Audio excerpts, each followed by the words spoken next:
Hello friends, नमस्कार, good evening. स्वागत है आप सभी का मेरे यूट्यूब चैनल पे। मैं हूं आपकी दोस्त सविता एंड आज मैं बात करने जा रही हूँ एक स्टोरी के ऊपर। बट स्टोरी से पहले मैं बताना चाहती हूँ कि जो ये पीछे में आप देख रहे हैं मेरा ये व्हाइट बोर्ड लगा हुआ है, क्योंकि फ्रेंड्स आप सभी को पता होगा कि मैं इस यूट्यूब चैनल पे मैथ का कंटेंट शेयर करती थी पहले।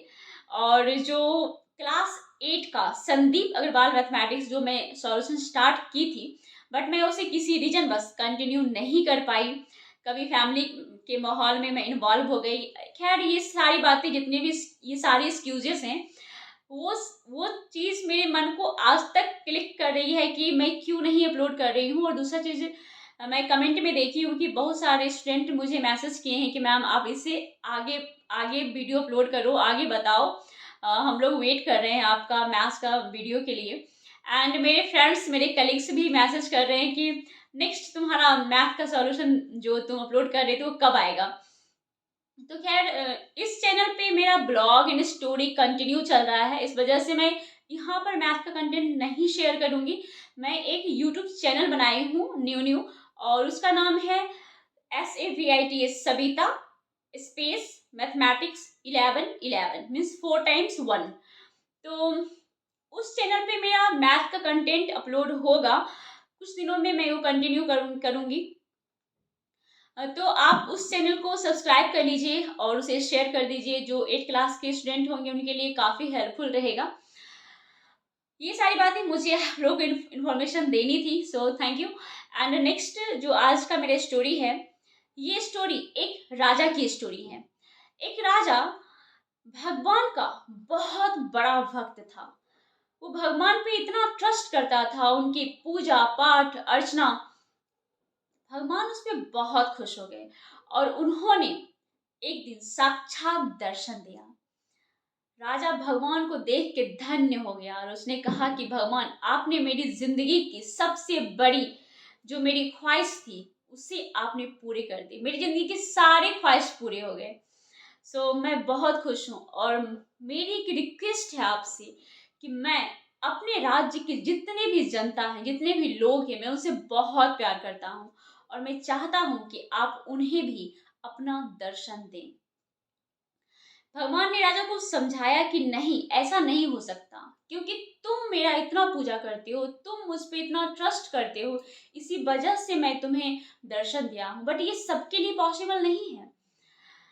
बट वो राजा, क्योंकि अपने जो राज्य के लोग थे उन पे वो बहुत प्यार करता था, उनसे बहुत प्यार करता था, इस वजह से भगवान से पूरा जिद कर दिया। तो भगवान भक्त की बात तो कैसे काटते हो, उन्हें तो मानना ही था। वो बोले कि ठीक है, अगर तुम इतना जिद कर रहे हो तो कल उस पहाड़ी के ऊपर मैं आऊंगा और तुम अपने राज्य के जितने भी लोग होंगे सबको लेके वहां आ जाना, मैं साक्षात दर्शन दे दूंगा। राजा पूरा खुश। उन्होंने पूरे राज्य में अनाउंसमेंट करवा दिया कि कल उस पहाड़ी पर भगवान आने वाले हैं और आप सभी को दर्शन करने के लिए जाना है। जितने भी राज्य के लोग थे सभी वहां एकत्रित हो गए। बहुत बड़ी लंबी सी लाइन लग गई और सभी लाइन में उस पहाड़ी की ओर चल पड़े। जब कुछ दूर रास्ते में गए तो एक तांबे की सिक्के की ढेर लगी हुई थी, बहुत बड़ी। आधा पब्लिक वहां से दौड़ पड़ा उस तांबे की सिक्के लूटने के लिए, सभी जमा करने के लिए। अरे इतने सिक्के! राजा बहुत समझाए कि अरे भाई मत जाओ उधर, उस तांबे के सिक्के में क्या रखा है, वहां भगवान पहाड़ पे आने वाले हैं, चलो वहां पर भगवान के दर्शन करो, फिर ये मोह माया में फंसते रहना। लेकिन किसी ने भी राजा की बात नहीं सुनी।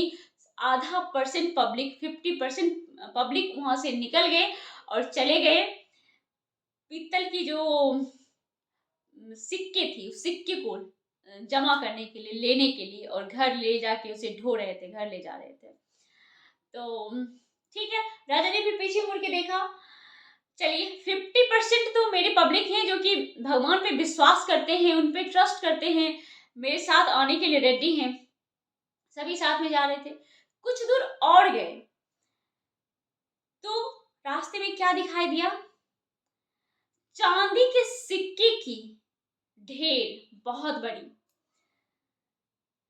40% पब्लिक जो उसमें से थी, 50% में से 40% पब्लिक वहां से निकल गई और चांदी के सिक्के उठा उठा के घर ले जाने की तैयारी। राजा कितना भी समझाए कि इस मोह माया में मत पड़ो, भगवान के दर्शन कर लो, फिर ये सारी चीजें तुम्हें अपने आप मिलते रहेगी, लेकिन किसी ने भी एक भी ना सुनी और सभी निकल पड़े उधर चांदी के सिक्के उठाने के लिए।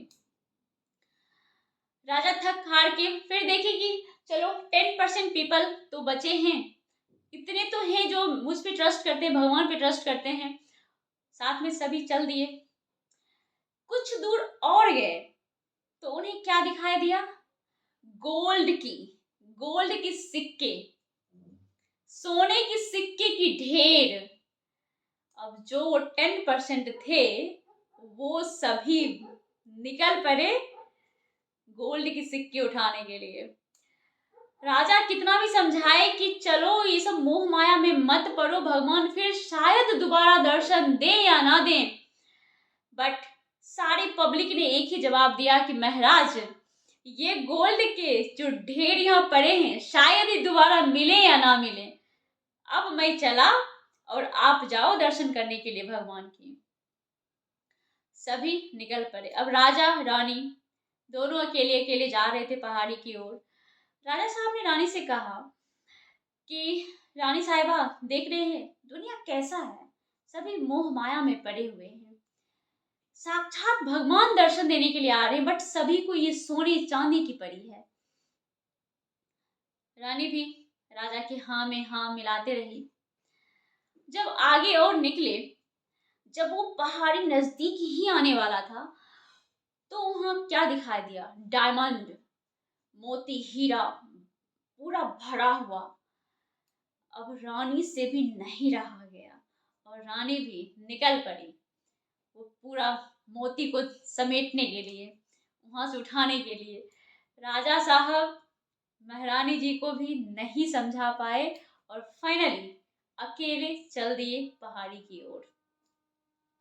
जब वहां पहुंचे तो साक्षात भगवान खड़े थे, सभी का इंतजार कर रहे थे। भगवान ने कहा कहाँ है तुम्हारे ये राज के लोग, कहाँ हैं, तुम अकेले आए हो?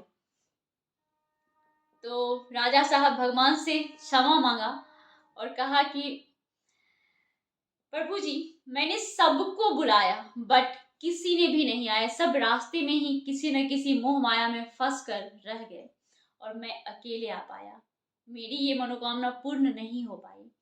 तो भगवान उसे समझाते हैं कि जो मुझसे मिलना चाहता है वो वही मुझसे मिल सकता है, जो मुझे दिल से चाहता है कि मैं उसे दर्शन दूं, वही उसी को मैं दर्शन दे सकता हूँ, सभी ये चीज नहीं कर सकते हैं। और यही रीजन है कि सभी उधर फंस के रह गए और तुम अकेला यहाँ पर आए। फ्रेंड्स ये थी मेरी स्टोरी आज की एंड होप आप सभी को काफी अच्छा लगा होगा। ओवरऑल मैं इस स्टोरी का मॉडल तो नहीं, बट ये कहना चाहती हूँ कि मैं एक बार किशोरी जी का सुन रही थी। किशोरी जी वो कहते हैं कि आप जितना भी जिंदगी में स्ट्रगल करते करते जो रास्ता तय करके एक मंजिल की ओर पहुंचते हो, जितने चैलेंजेस आपको फेस करना पड़ता है, सीधा रास्ता है, डायरेक्ट भगवान के पास जाने की तैयारी करो, उन्हें अपने दिल में बसा के निकलो भगवान की ओर, ये सारी चीजें आपके पास अपने आप आने लग जाएगी। खैर ये स्टोरी मेरी यही खत्म होती है। तो अपने भगवान पे, अपने ईश्वर पे विश्वास बनाए रखें, क्योंकि उनकी मर्जी के बिना एक पत्ता भी नहीं हिल सकता। और इसी तरह हमें प्यार देते रहें। मिलते हूँ नेक्स्ट स्टोरी में नए वीडियो के साथ, नई रणनी के साथ। तब तक बने रहे हमारे साथ। Thank you so much. Good night.